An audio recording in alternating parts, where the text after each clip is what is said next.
Welcome to the Second Thought for the Day podcast. In this episode, we'll dissect a Radio 4 thought for the day to expose all in it that is not factful or reasonable. Please visit secondthoughtfortheday.com for more on what we do and why. You can also find there a transcript of the broadcast we're about to review and a link to the original BBC audio, as well as all the other podcasts we've done, show notes and so on. This Second Thought podcast is in response to the thought for the day that was broadcast by the Right Reverend Dr. David Walker on the 15th of April 2025. Walker is the Bishop of Manchester. His inspiration was the bombing 2 days previously, Palm Sunday, that disabled the last functional hospital in Gaza. The subject of his reflection was the ethics of warfare. Of note, the Al-Hali is the only Christian-run hospital in Gaza. It's run by a branch of the Anglican Church. The Anglican Al-Hali hospital suffered a devastating attack 2 days ago. A 20-minute warning from the Israeli forces allowed staff and patients, along with refugees on the site, to evacuate. But what was the only functioning hospital left in Gaza has been put out of action. Whether or not there was a Hamas command centre hidden within its buildings, as the military alleged, I've heard from my own conversations with Palestinians that terrorists have in the past forced them to accept military assets being placed in schools and medical facilities precisely to make them harder to destroy. I can understand why some argue that the number of hostages being held by Hamas should include much of the civilian population. There is much here that is good.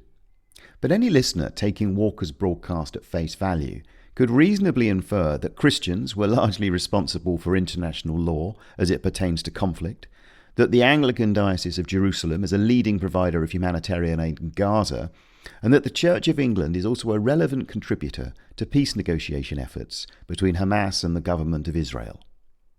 Walker is careful not to claim these things, but his offhand references appear deliberately pitched to encourage this understanding in the listener.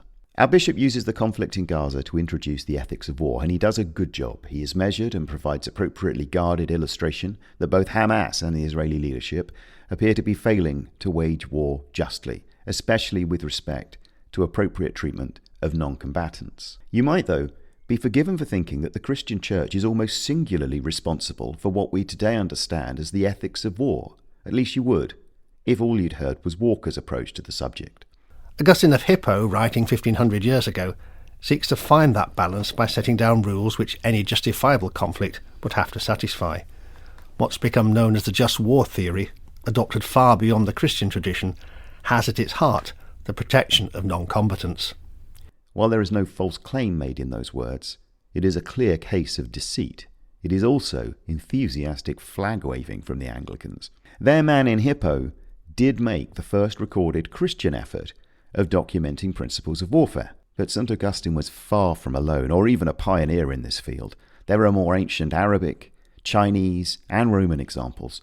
At the very least, he could have mentioned the Sanskrit Mahabharata, which predates St. Augustine by 700 years. This ancient Indian text was the first ever written exploration of just war. He was silent on Cicero, who advocated principles of just war within the Roman Republic, also some time before Augustine the Saint, and there are several other examples from ancient Egypt, from the Zhou dynasty in Chinese philosophy, and others, all of which predate St. Augustine. It is worth noting that St. Augustine regarded physical death as something of little consequence, not dissimilar from suicide bombers looking forward to their virgins in heaven. But given Walker's focus on non-combatants, about whom St. Augustine was somewhat ambivalent, it is rather important that his was not a lone voice. St. Thomas Aquinas did considerably more heavy lifting on the matter within the Church many years later, but it was the Dutch humanist Hugo Grotius,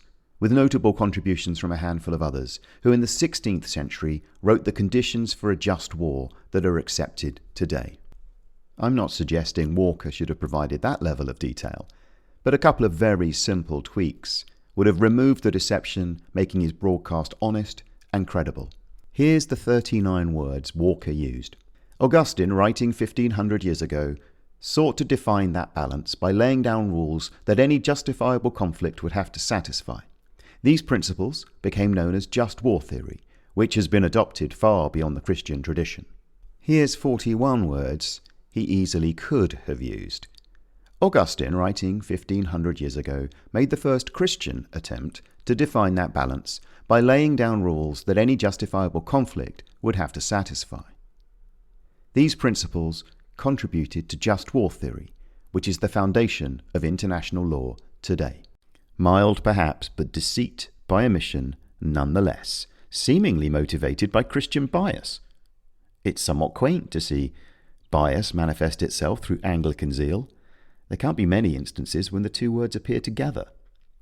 In any event, Walker's telling of this history is untroubled by balance. He then closes with 2 paragraphs on the Anglican Church in the context of the Gaza crisis. First, Walker cites a statement from the Church of England's House of Bishops.